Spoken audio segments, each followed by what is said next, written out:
So, in this episode, we are going to be talking about the 2014, I think, absolute classic, What We Do in the Shadows, the movie, although it does have a show which is equally as awesome. So, a quick, synopsis of the movie.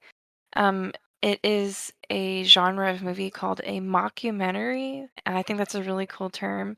But it's a mockumentary following a couple of vampires that are they're all roommates. We got Viago, Vladislav, Deacon, and my personal favorite, Peter.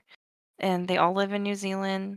They have like a normal, I guess, vampire roommate type life where they have as the documentary crew is following them around, they have certain humorous things that their interactions that they have with each other. And Peter, which is the oldest vampire, ends up biting and turning this new guy named Nick. So they kind of have to like babysit him a little bit as the youngest vampire. Nick has a best friend named Stu, and he's like a tech nerd type IT guy. The most amazing part of this whole movie is when Stu, the IT guy, he introduces all of the vampires to technology, and it's like really happy go lucky, and they all kind of just like love life all of a sudden, and they're all getting along together. Except Deacon is like kind of jealous of Nick because he brought in this cool human to introduce like technology to their lives. But what eventually happens is so Peter dies. It's very sad. We love Peter. But Peter dies, and then sometime along the way, at some point, Stu, the IT guy, he gets mauled by a whole bunch of werewolves, and they think basically that Stu is dead. Turns out, he ends up transforming into a werewolf. So that's kind of like a cool thing that happens in the movie where you find out that he's not really gone. He turns into an occult being himself, and then they can kind of like bridge this friendship between like the werewolf pack and the vampire pack. Anyway, happy mockumentary ending, so they can all be like friends together. I hadn't seen this movie. You recommended it to me right after the show. I had no idea either existed. Um, I take that back. I did know the show existed. I just didn't get a chance to really watch it, but I didn't know the movie existed. And after watching it for the first time, I did fall in love with it just because the mockumentary part of it, like you mentioned, is so reminiscent that of The Office. It's done in the same Hmm. exact style, except the film crew is acknowledged as being there. Um, in the situations, they are acknowledged as people, and unlike The Office, where they don't really acknowledge them being there until towards the end when the show's kind of coming to a close. Uh, so really, the film crew is kind of their own set of characters if you think about it, That's very true. in their way. But their involvement is pretty hilarious in their own right. And so going back to the beginning in the opening, you're met with Vigo, who is played by Taika Watiti. I'm probably just butchering that Yeah. name. But he's the well-known director for the Thor, um, Ragnarok, and Love and Thunder movies, as well as in the Free Guy movie, as well as the big bad guy. A hilarious man in whatever he Turns out plays. he's a great actor Mm-hmm. and also a great director. Exactly. But you're met with him in the beginning as the first vampire you see, and he kind of is talking about his day to days and kind of what goes on in the house. And one funny thing I thought was hilarious was how in the opening credits he was talking about how the film crew was granted access to follow them around, etc., and that all of them were given crucifix necklaces to wear, kind of as protection, kind of like, hey, this is your backstage pass, Yeah, that's very for this true. type of stuff. Um, but you're met by Vigo, and he's going throughout his day, kind of doing little odds and ends around the house and complaining about having the roommates that don't do anything. Oh my gosh, I love how they described him. They're like, so he was an 1800s dandy, so he's a bit fussy. Yeah, he's a bit fussy. So he's oh god, what's from that one movie? The lads, the sassy Oh lad, my or the gosh. What fancy is it? lads. A fancy A lad. fancy lad. That's another movie we'll cover in the future. Such a good one. hmm but anyway, he's sassy, and then you have Vladislav, played by Jermaine Clement. You may recognize him from Men in Black 3 as Boris the Animal, or the voice of the Flight of the Flight of the Conchords. Conchords as well. And then, of course, the voice of the cockatoo, Nigel, in Rio. And Rio 2, I believe. I think he was in that one. But as Vigo's going to all the rooms, he's telling you about the roommates as well. And the one characteristic I love about Vladislav's character is he can apparently transmorph into many different animals, but over the years he's kind of lost his touch on it, and he cannot transform his face, so his face Yeah. is still himself. They're like, yes, he can never get the Yeah, faces right. but which comes into play later in the movie. But just in the opening, you're seeing all this vampire stuff, but not, untasteful. It's just the right amount of funny, and Oh, it's very funny. yeah, and they're gonna have a roommate meeting, like a group meeting about things around the house, and of course, Vigo goes to extend his invitation to Peter, who is housed in the basement in a concrete crypt. Yeah, they're like, are we gonna wait for Peter? And they're like, no, we're not gonna wait for Peter. He's an 8,000-year-old vampire. Like, Yeah, so oh my God, when he's going around in the beginning, my favorite part, anything that involves Peter is like my favorite. And he's like, Peter. And he's trying to wake him up. And he's like, I brought you a chicken. hmm It's unfortunate how Peter dies. Oh, yeah, very. It's all Nick's I fault. guess to jump to that later, about midway of the movie, I believe it is, the new guy Nick, which will explain a little more. He, I guess, is super excited about being a vampire. So he's basically telling everyone he meets at bars and stuff he's a vampire. Runs into some vampire hunters, and they track him back to the house and try and break in to kill him. But Peter gets the upper hand on him, but during the course of his home invasion, he takes the curtains off the wall, which sets Peter ablaze. So, Oh my God. very unfortunate. I had to look it up because I couldn't remember the name, but Peter's appearance and character style is very reminiscent and an Oh, homage to that of Nosferatu. yeah, Nosferatu. Yeah, it pretty much, just imagine him or Google him if you don't know who I'm talking about, and the first vampire, that's what he looks like, and him being 8,000 years old, that's kind of what they're alluding to. It kind of seems like they make Peter out to be like a kind of a sweetheart kind of a character because he never really like kills anybody anymore. He just seems to turn people. It's like Peter turned Deacon and then he turned Nick. I'm sure if he was given the opportunity, he'd probably turn Stu. Yeah, he really, like, everyone likes Stu in that house. They had these rules of, no humans or this and that, but as soon as they meet Stu, they're just like, but Stu, okay. They like Stu. Yeah, he likes Stu. Oh, we like Stu. But you're right about Peter. He so after a little bit of hijinks, of course, in the movie, um, uh, who is it? Deacon's familiar, Jackie. He asks her to get some virgins for their meal.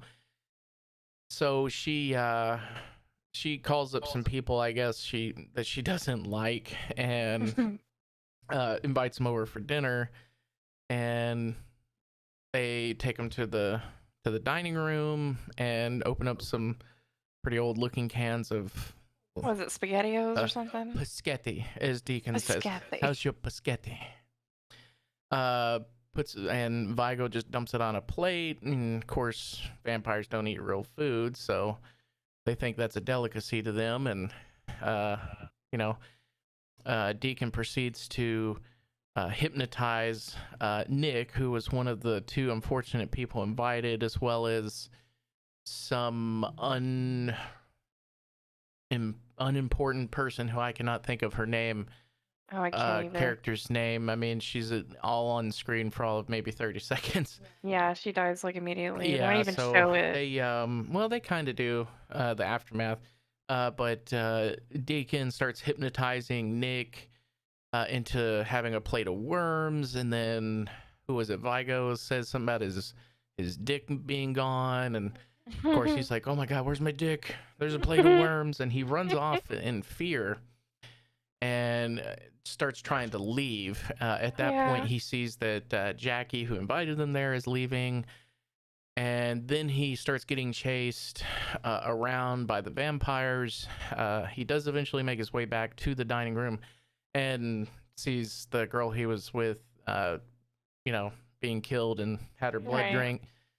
Honestly, the way that they chase him around, like that's probably like this movie is not a scary movie. It's actually Not very by any funny. means.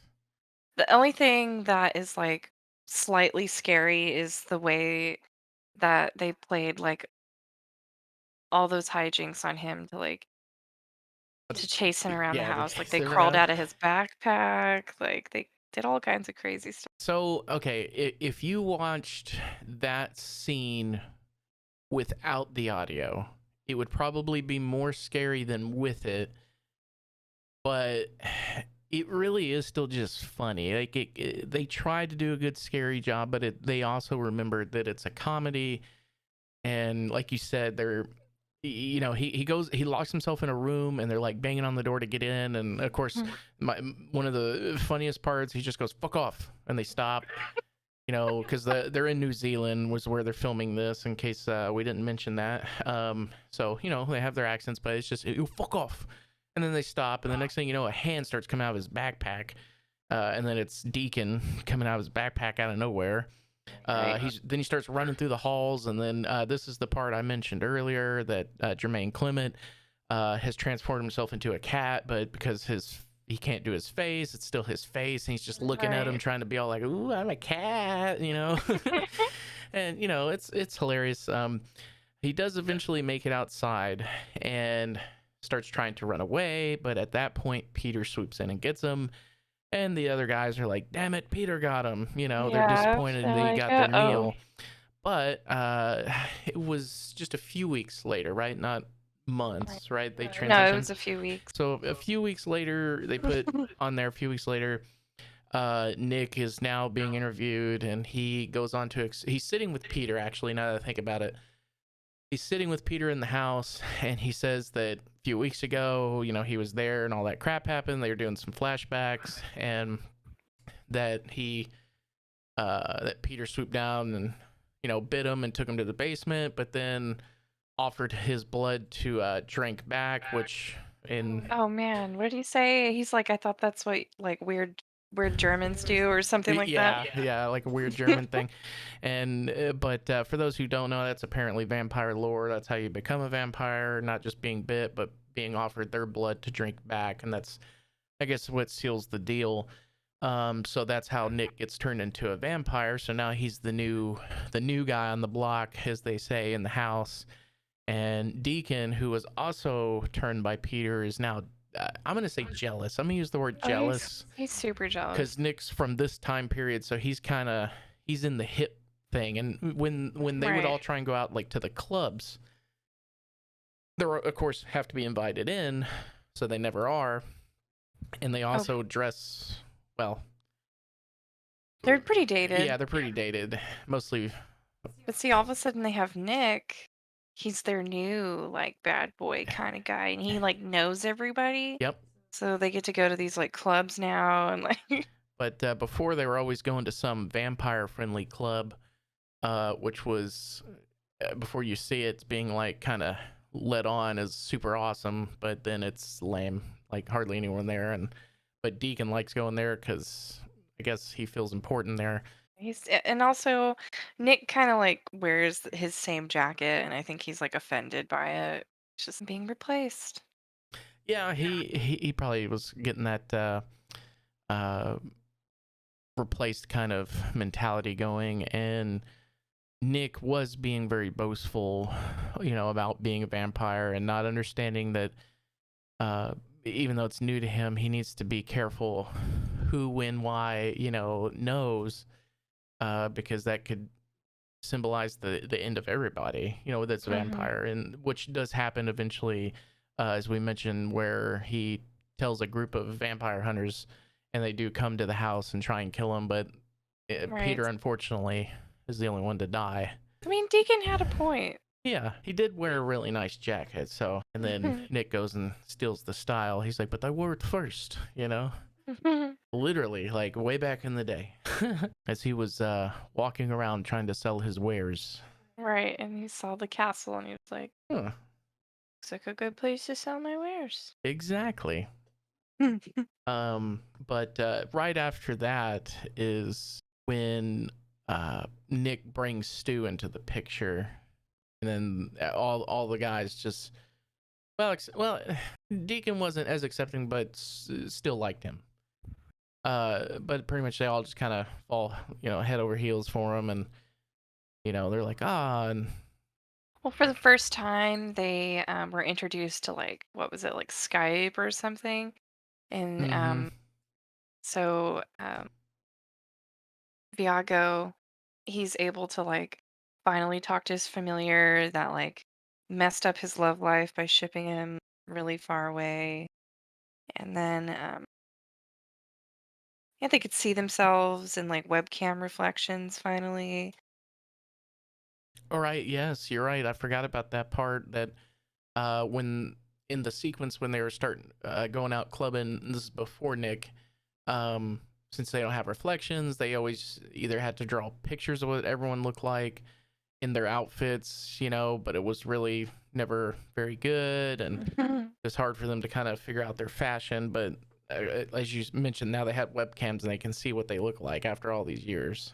Right. Vampire fashion, their fashion, man. Like some of it's pretty cool, honestly. But then the other stuff is just like stuff that they've just ripped off of like victims' bodies.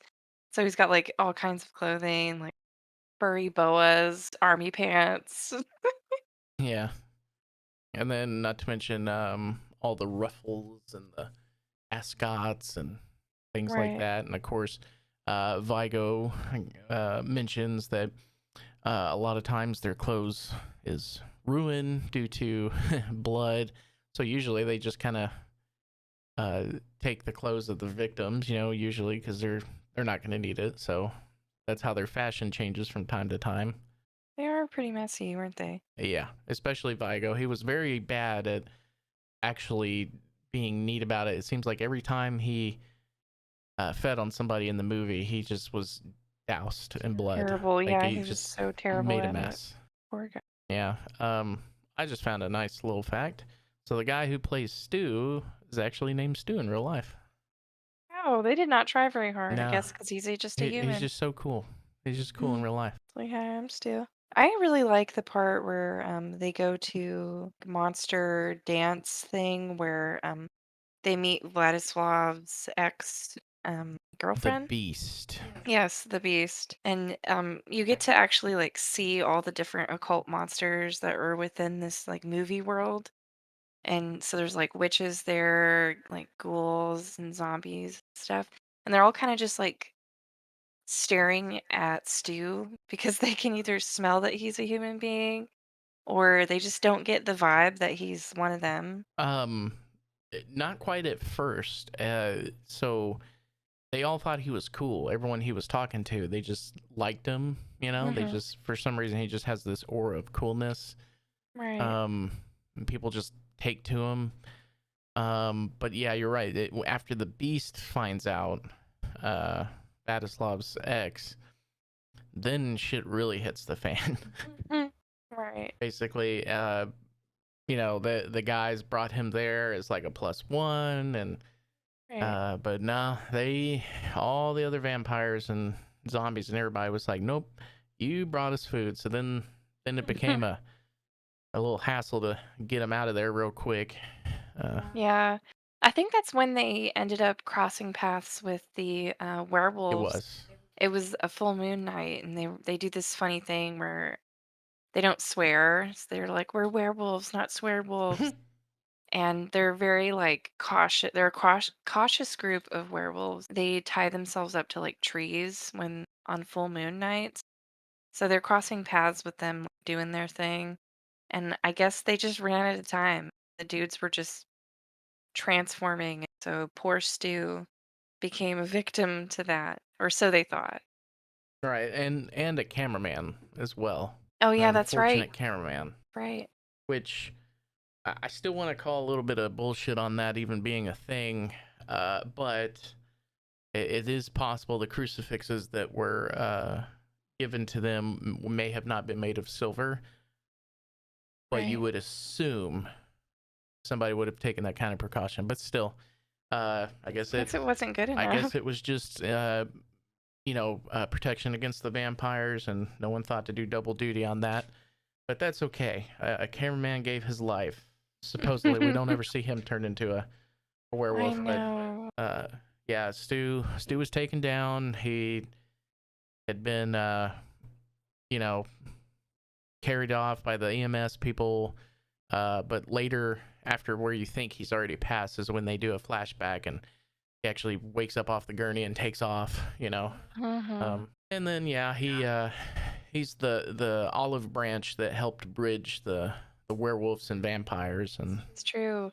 Stu is like the hero of this movie. he is the unsung silent hero. He You're brought all the absolutely right. vampires together, and then he brought all the vampires and the werewolves together. I guess like it just pays to be Stu. It does. It pays to be Stu.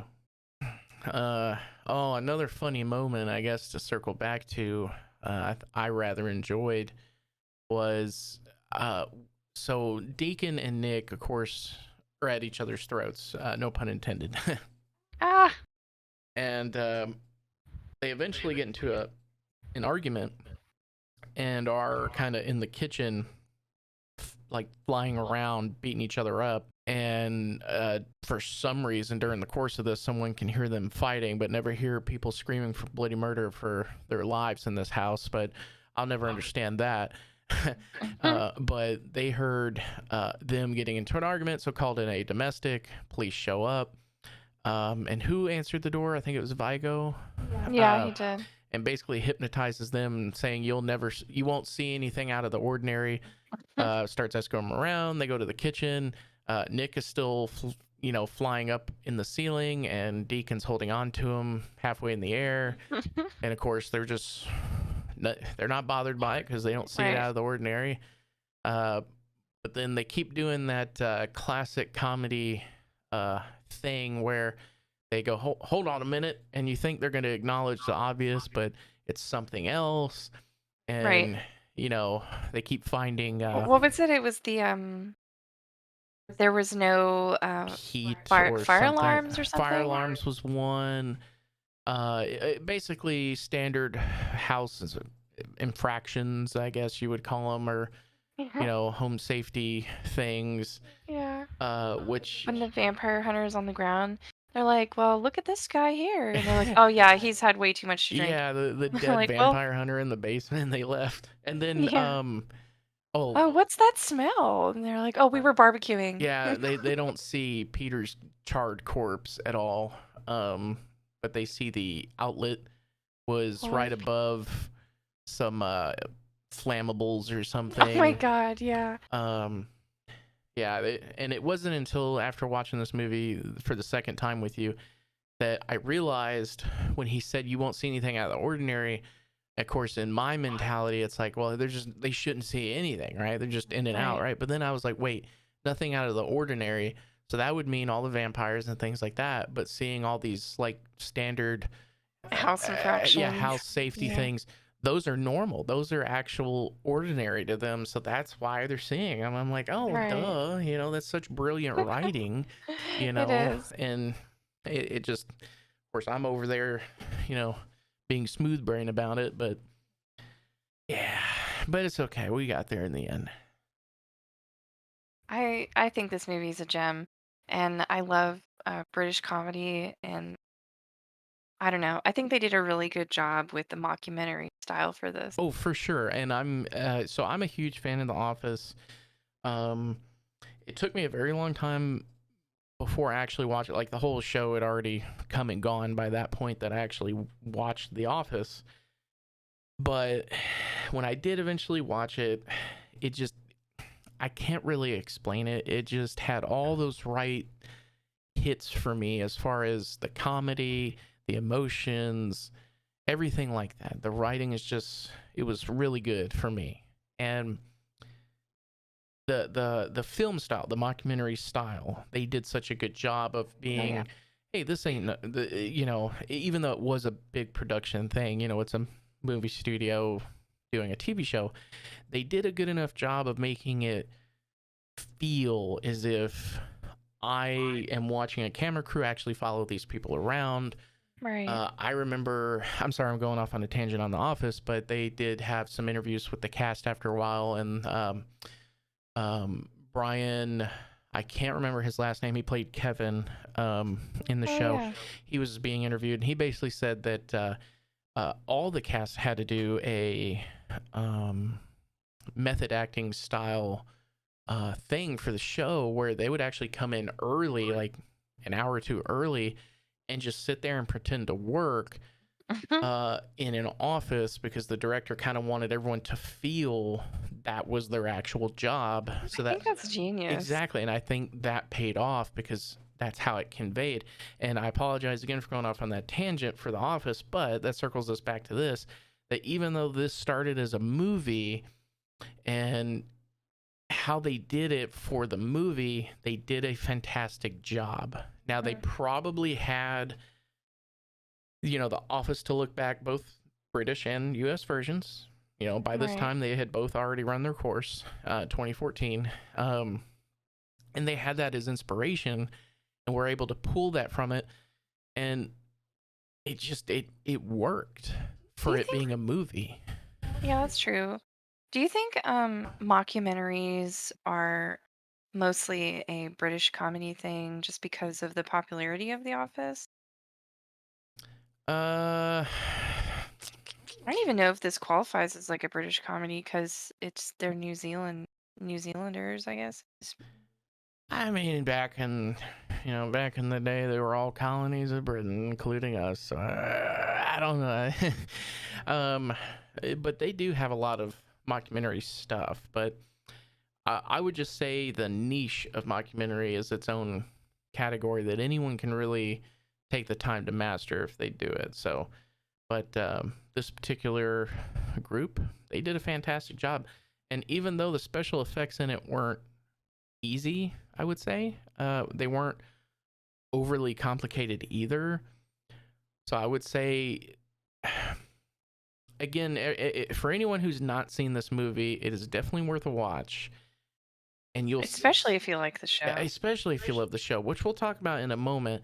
Um, but the way they were able to prioritize their budget for being more practical in a lot of areas, and then making sure they had the right shooting locations as well as the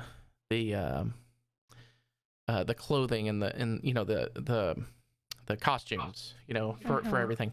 It's what really, they had just such a perfect allotment for just each one of those sections, and they did a fantastic job. I know this sounds weird to talk about that, and some people are probably like, this is stupid, why are you talking about it? For me, I care about those things. I don't want to go into a movie and then have all these visuals just fantastic, but then they're just sitting over there, The acting sucks. the acting sucks, or they're just wearing some Goodwill clothes. To me, it's well rounded, and I can get lost into the story of the movie, if that makes sense. No, I get it because It makes it that's why it I like movies like this because if you focus less on special effects and stuff, then it can really um, showcase the talents of like Yes, how yes, funny people yes. are. Sorry. Okay, so you said it a lot better than I could. Yes, exactly that. And it makes it feel more real to me. Hmm. Like if you showed me this and I was maybe a little bit more open to the occult and, these things actually being real, they are. No. um, then I would have assumed this could have really been like a mockumentary of something real, that Yeah. there really are vampires and that they're just kind of making fun of how they live.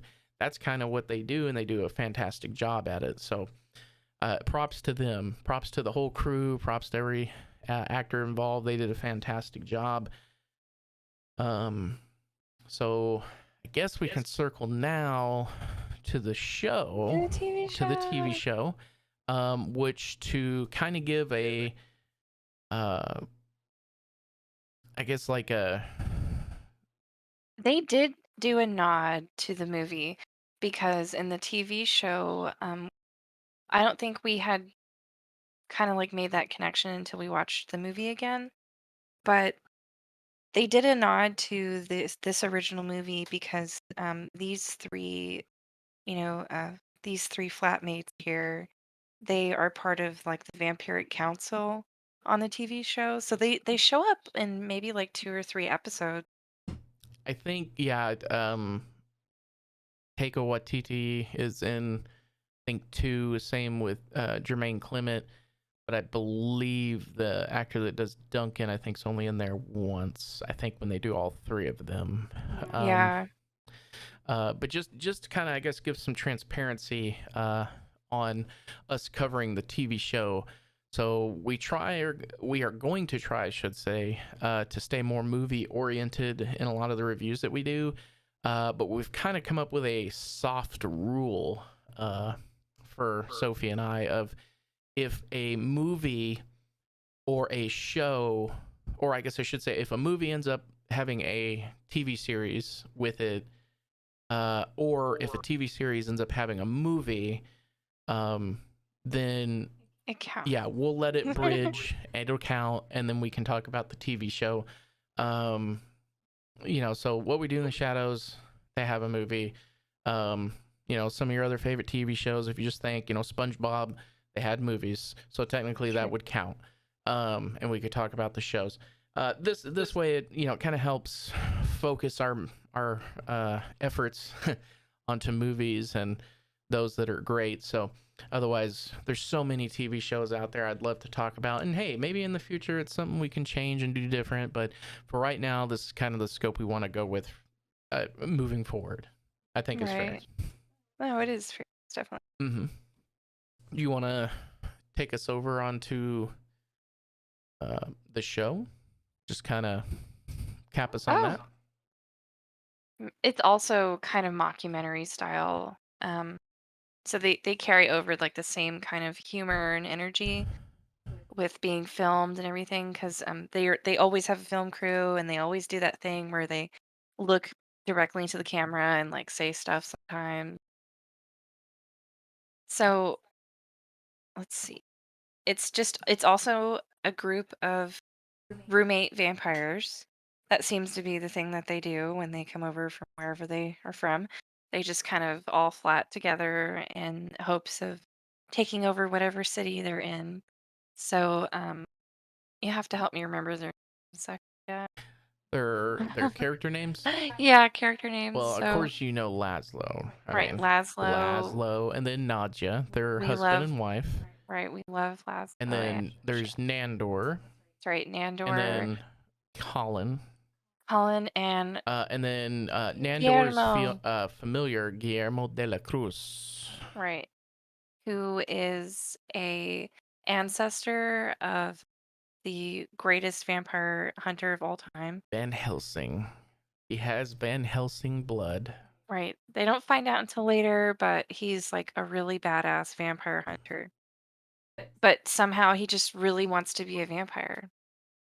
Yeah, his whole thing is, which it's every familiar's thing, right? Like, Yeah, so there's always. always the promise for the familiar after so many decades of servitude that the vampire that you're servicing, that sounds dirty, us being of service for, there we go, that they will then turn you into a vampire, and that is your reward, I guess, for all the servitude.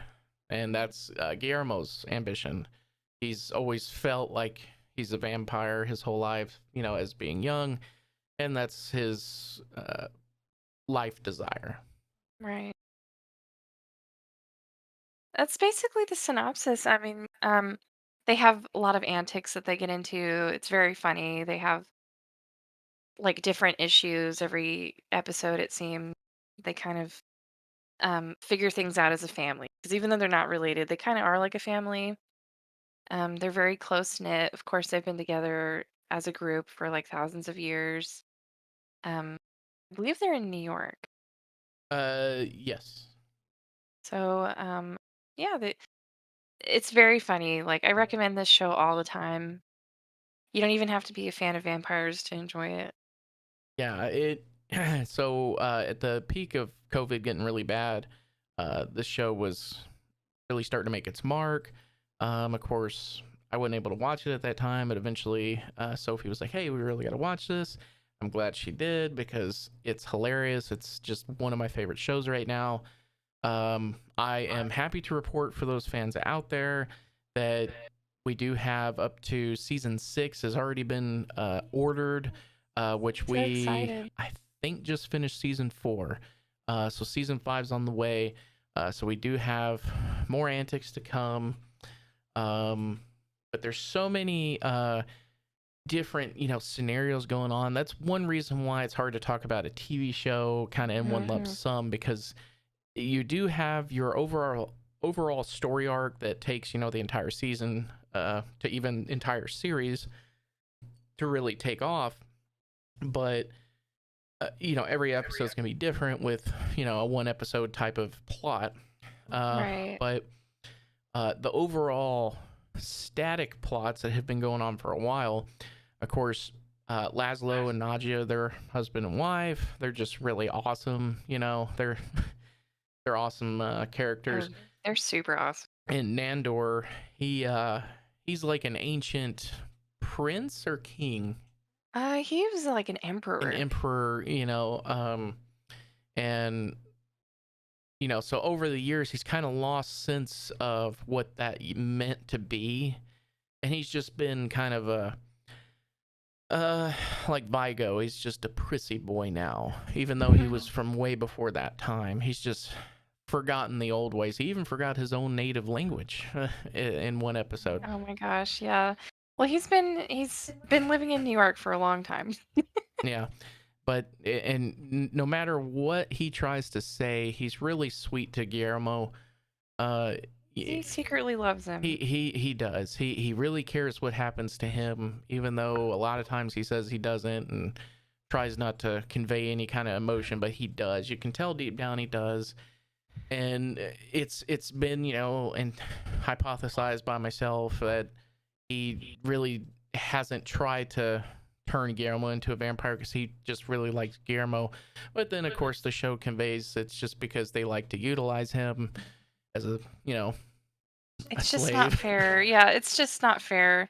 He's the only one still like connected with humanity. Like he's the only one that cooks and clean. Well, there's no cooking, but he's the only one that does anything.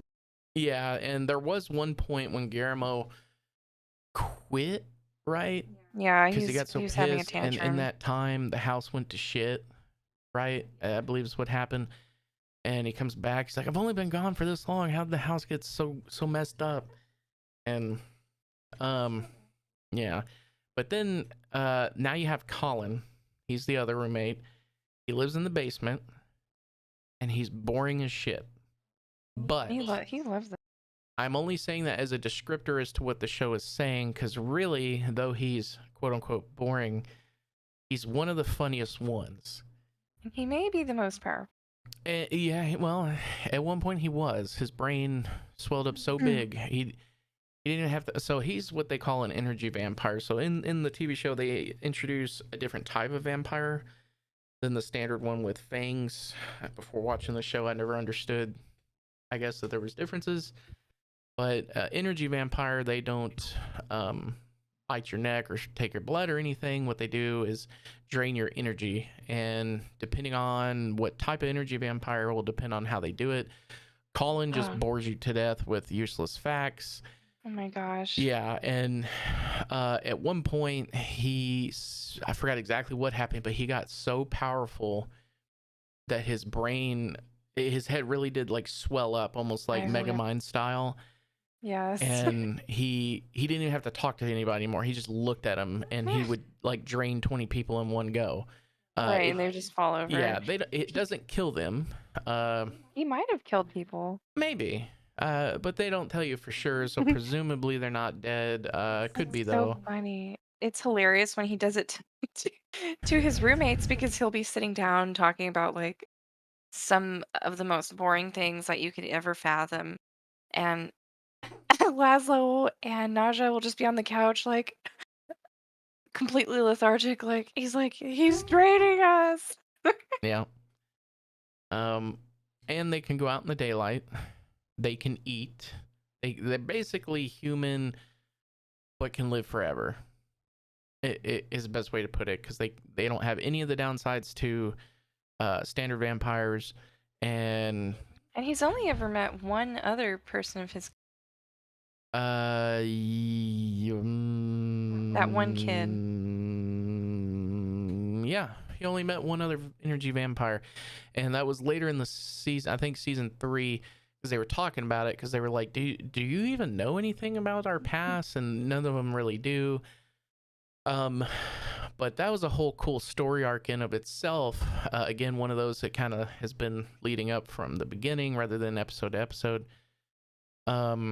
That eventually the group, as we mentioned in the movie synopsis, they are met by the Vampiric Council, which is composed of the original 3 vampires Right. from the movie. And they elect these group here, Laszlo, Nandor, Nadja, and Colin, to be the Vampiric Council for New York. After some stuff that they had done, they were basically kind of proved that, they're badass and actually pretty good. So they're elected to be the Vampiric Council for that area. And during kind of like their introduction into the Vampiric Council's what would you call it, like secret Yeah, it's like a secret society. building. They have a great library, and Laszlo starts reading up on energy vampires because they have books there about it, and he's trying to get to the bottom of it. Him and Colin actually go, because there's some island near there that's supposed to have answers, but along the way I forgot how they end up on this tiny island. And it has a what would they? It wasn't It was like a harpy type creature. Yeah, like she had the bottom of like a duck or some Yeah. bird, but She the was top of like just a nice, attractive lady. She was like a harpy. Yeah, it was funny though, but oh man, Colin fell in love. yeah, Colin fell in love. Laszlo had to save the day and like fly him away because she was gonna eat him, even though he was an energy vampire. It didn't matter. He was a meal. So they abandon that story arc of energy vampires at that time, and they don't reapproach it for several more episodes until the end of season 3, when it's Colin's 100th birthday. Mm-hmm. And after his birthday, which I think he said, he alluded to something about energy vampires. He never really meets any that are old like that. That is true. I forgot. Forgive me for not remembering the exact words and things that were said, but he said something along those lines about energy vampires and basically being old. And then Laszlo then mentioned something out of the book that they only live to be 100. So he knew that Colin was about to die. Right. And shortly thereafter, after like his birthday party, he starts feeling sick, and he goes down to his room in the basement, and then the people go down there to check on him, and he's dead. Yeah, it was very He's dramatic. dead. So then, uh, uh, that's when they all decided to leave. Yeah. So at the end of season 3, Nandor decides to go kind of like on a walk. I'm gonna say a backpack trip across Oh Europe. my God, he had a finding himself moment. But he was convinced to let Guillermo go with him. Guillermo convinced him to take him along, and so he said, Right. "Fine." Guillermo's excited, packs his bags. Nadia and Laszlo want to go back to their homeland for like a vacation, right? Mm-hmm. To wherever they're from in Europe. Oh So yeah, they're gonna go to London. yeah, so Nadia's already packed up in her coffin, and then that's sealed into a crate, and then Laszlo's like asking for help from Guillermo to get into his coffin and like crate him up, but Laszlo last second pushes Guillermo into his coffin and seals him up, and Guillermo's trying to get out, and at the very end, what you find out is Laszlo had went back to go, I guess, say goodbye to Colin's body, Mm-hmm. to discover his chest cavity was like burst open like alien style, just like a chest Right. ripper came out, and followed like a goop path and found a baby Colin with like his same face and head but on a baby body. Right. Super weird. Super weird but funny. And so he realized that this had to be how energy vampires, I guess, stayed alive, is after like 100 years they revert to a baby form and then start over. I So, mean, it makes yeah. sense. And so he felt he needed to stay behind, and actually he did the right thing, you find out, by staying to be with Colin, and then even though he was a douche and pushed Guillermo in the thing, and sent Guillermo in his place to be with his wife on the thing. And then the last thing you see is Nandor getting on the train and waiting as long as he could for Guillermo, who never shows. It was very sad, but I know. yeah. It But was. that was the end of season 3, and then season 4 picks right up off of there with baby Colin, and then he becomes toddler Colin, and then he grows up so fast. Yeah, he does. I love all those episodes. Yeah, Kid Colin is one of the best. He's just so pure at heart, and Laszlo is like trying to teach him to not be so boring. Right. He's like, I will make you the most interesting person in the world. Mm-hmm. Why don't you explain the end of season 4, how Colin kind of regains his knowledge and all that? Oh, I think Colin's like realization of who he is actually really interesting because it turns out, he's probably been alive so much more longer than we even really know. Um, he might be as old as Peter, who knows?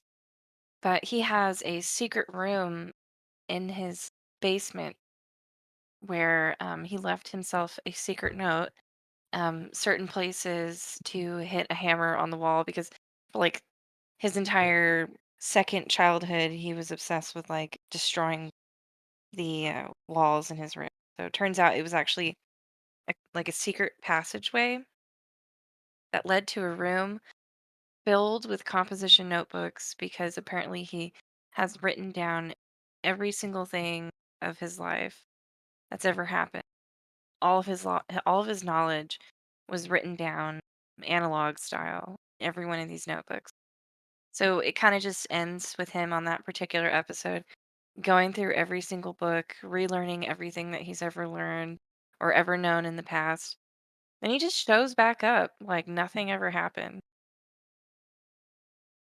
Yeah, exactly. He went down there as what, like a 20-year-old man, and then by Hmm. the time he was with long golden hair, Right. normal hair, and then Oh, all his hair fell off. I yeah, and forgot. he's back to wearing glasses, and like you said, it was as if he never left. And yeah, he doesn't remember how he got to that point. He just remembers his birthday and then being there. Yeah, So it's kind of a really good insight as to energy vampires and how they maintain life throughout the years. I thought it was really interesting. it is. Yeah, he's a very interesting character. Oh yeah, he's one of my favorites besides Laszlo. Laszlo's also, it's Matt frickin' Berry. Like, Mm-hmm. how can you not love him? IT Crowd, and then Year of the Rabbit. That was the other one. The Oh yeah, unrecent you're one. the rabbit. I'm sad that one's not still going. That was hilarious. Yeah. I think that pretty much covers the movie and the show. I mean, show is more or less just kind of a brief synopsis since it's hard to cover a Oh TV show man. with so many episodes and different storylines. But What We Do in the Shadows movie, uh, worth a watch. I'd Definitely. highly recommend it. Especially now with it being October, it would be a good Halloween time. Just kind of sit around, have some candy, and just watch a good movie. I agree. I second. Yep. Well, thanks for y'all for listening. We'll catch you in the next episode. Bye. Bye.